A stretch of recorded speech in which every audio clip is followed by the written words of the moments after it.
Riot fans are in very much luck because I've got all of them sitting right around me. Beat your heart out, girls. All right, they are all here, all of the Quiet Riot guys, and I'm going to let everybody introduce themselves. All right, start there, and we're all going to have to get real close. Me. Kevin DeBro.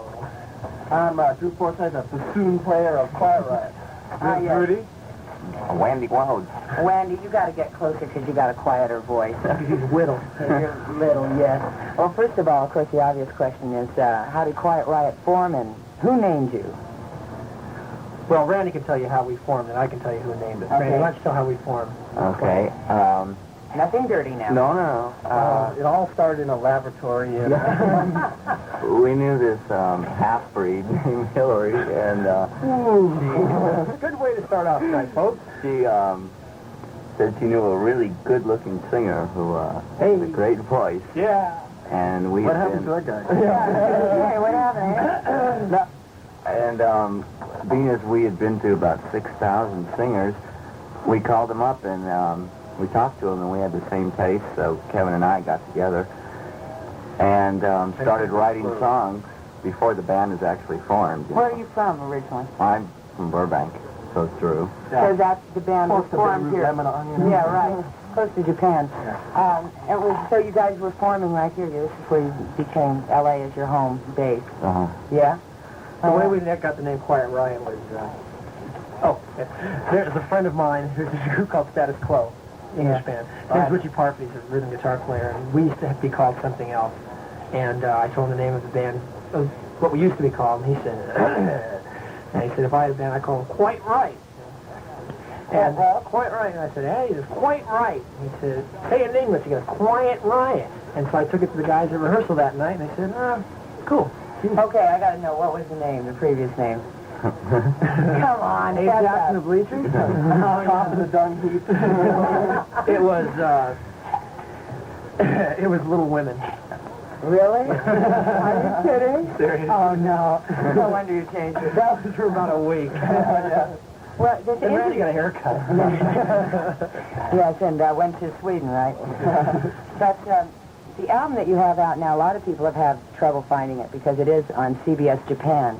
How did it happen that an album like this gets released on a Japanese label? Did you record it in Japan?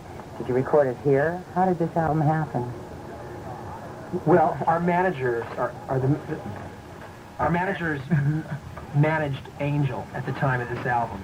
And Angel were really big in Japan at the time, so we were having some problems getting a deal here, and so they went over to Japan, and they were into the way the band looked and the way the band sounded and everything, so we got a deal over there, and we recorded the album here, and it was released there. This is the second album for Japan. We were originally on an American label, and we made this for America like years ago.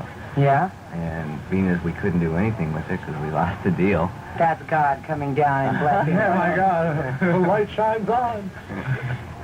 So our manager managed to salvage it and sell it to Japan.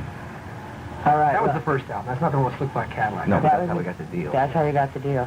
So I would understand you have two albums that are available only through special... get back.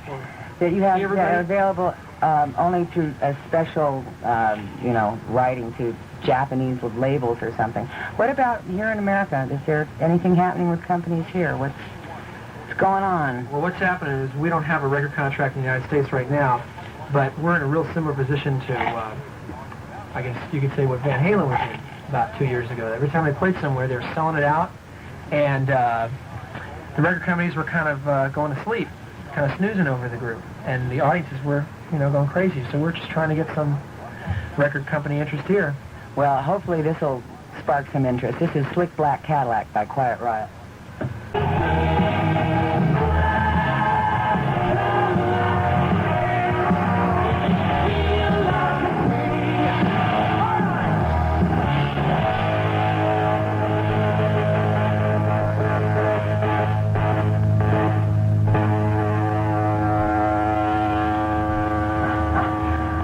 That's quite a scoop, Really. Just found out that the prettiest member of the band wasn't even on the record. I love it to death. So with this album being out in Japan pretty much, you've got to have some kind of really heavy reaction from the Japanese people. Like, do you go over and play a lot? And what's the reaction of the Japanese? The Japanese loved us when the first album came out because the image is so strong, and you know, Japanese girls really identify with looks. But unfortunately, because of our last managers who didn't help us a lot, we haven't gone over there. Sorry, Warren. Sorry, Warren. Unfortunately, you know, since then our support from the Japanese has dwindled a bit because, you know, you got to go over there and play. Yeah, right. Support the album. They got to see what you look like. Well, as far as this album, I don't know how I got a hold of it. I sent it to you. You did? Oh, sweet. Thank you very much. How did you know I was going to play? You just knew I was great, right? Because I knew that seeing the cover of this album, you know, I knew we heard that you were into football. Yeah, I know, and I am, totally. I was hoping that the football players were you guys. I was real disappointed. Yeah, the guy with the helmet, and the button on the helmet, that's Randy Rhoads. Yeah, the four of us weigh as much as him. Who are those masked men, anyway? They're with the Valley College football team varsity. See, they have to do it UCLA uniforms because Valley College couldn't afford their own uniforms. Little known trivia fact for you, folk. Well, tell me some of the things that went into recording Slick Black Cadillac, and, well, pretty much the rest of the album, like who writes?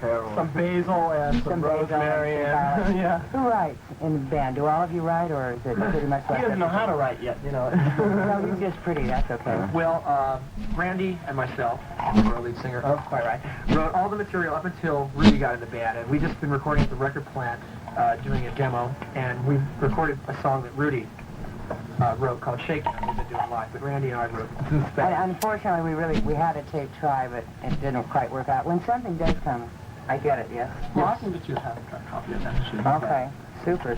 You almost heard 1 in a million, folk and peep. Sorry. Really. So, how long were you in the studio, and how long did it take to get the album together? Oh, God, I had 2 birthdays in that time. Really? No, it seems like it, though. It took a long time. We were... you know, going in and out when everybody else canceled, you know. I was going to say, if you know, being released on a Japanese label, what kind of, you know, the Japanese send over their little courier with money for you to go in the studio, or did you have to do it pretty much on a wing and a prayer? Well, actually, our managers had to loan most of the money because it took so long to communicate back and forth. Yeah. Part of most deals is that they pay you upon delivery anyway, so... Would you have preferred to record in Japan? Because their equipment is awfully good. No, from what I hear, the studio is the best studios in the world are in the United States, so... And I tend to think that where we recorded this album was one of the best places, record plant in LA. Yeah. Great studio. Yeah, I totally agree with you. So now that you started to go out, people have finally started to see you. I was wondering when you guys were ever going to play after having the album for so long. What are the plans? Because you sold out the whiskey. Yeah. You know, we got the Palomino coming up, and you also have this wonderful California Concert West people, which have you playing. At Culver City Civic Auditorium this Friday night, folk and Pete, White Fang and me will both be there. So are you going to be playing around a lot to kind of get the We'll also be playing live. Oh, yeah. We're also going to be at the Whiskey, the 26th. We're going to be back there. Oh, we're going to be at the Palomino Sunday night. Yeah. We're going to all come up and stick horses. We're going to have a riot. So you're back in the studio. Is there some plan for an American label, or are you just in there doing a demo? We just went in there with the most commercial material we could put together. You know, we just wanted to show the record companies that we can make money, because they know that it takes a lot of money to go into a band once it's signed. You know, it's like about $250,000, and they want to get every single penny back, plus make money. It's not that what we're going to do as a demo is going to be our definite style, but we just want to show them that we not only look pretty, but we can make money too. Oh, yeah. You see, the problem is we can't get them down to these gigs, and what they think on this album, they don't believe it's commercial, so we went ahead and gave them the most commercial thing we could find. So what is that? How many tunes? Just 2. Just 2 tunes. All right. Very short, hooky songs. Well, listen, guys, I really wish you the very best of luck. This is another dynamite track called Killer Girls, and looking at them, I bet they do.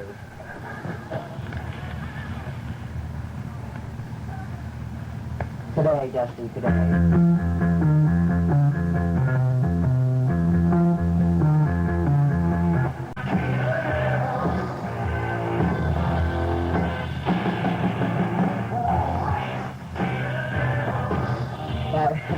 terrible insult to you, too, man. See, the lead singer of the band's got a lousy radio voice. Hey! Okay, what? That was Killer Girls, and we have absolutely something very, very special for you, right from the rock, and Rudy's going to tell us about it. This is Rudy, and with a message from Quiet Riot and KROQ. Take your slick black Cadillac to the Culver City Civic to see Quiet Riot, courtesy of your friends at The Rock. You can call me at 578-1067. That's 578-1067 for a pair of complimentary passes to see Quiet Riot from FM 106.7 KROQ. And you'll even get to talk to the guys from Quiet Riot when you call, okay? I do have a winner. Just one more thing before I let these lovely men out of my studio. A little announcement. Hi, folk. This is Kevin from Quiet Riot telling you that we're going to be playing, as you know, at the Culver City Civic this Friday night and at the Palomino Sunday, June 17th, and we'll be back at the Whiskey A Go-Go Tuesday, June 26th. And Quiet Riot has a fan club. Yay! Hey! Oh, yeah! For all of those of you who would like to join our fan club, our big pal, Lori Holland, is the head of our fan club, and you can join it. That's Lori Holland, and her address is 1154 Thompson Avenue, Glendale, California, 91201. And again, that's Lori Holland, 1154 Thompson Avenue, Glendale, California. And speaking for all the rest of the guys in the group, we want to thank everybody who always comes to all of our gigs and makes us what we are. All right, all right. And if you didn't get that phone number, I'm sure the guys will leave it with me, and you can call me here at The Rock, and I'll be glad to give it to you, too. I will also be very glad to get myself down to either Culver City Friday, the Palomino on June 17th, or the Whiskey on June 26th. And if you don't do it, and you call me for a request, I'm going to tell you something ugly. Thanks a lot, guys. Thank you. Good luck.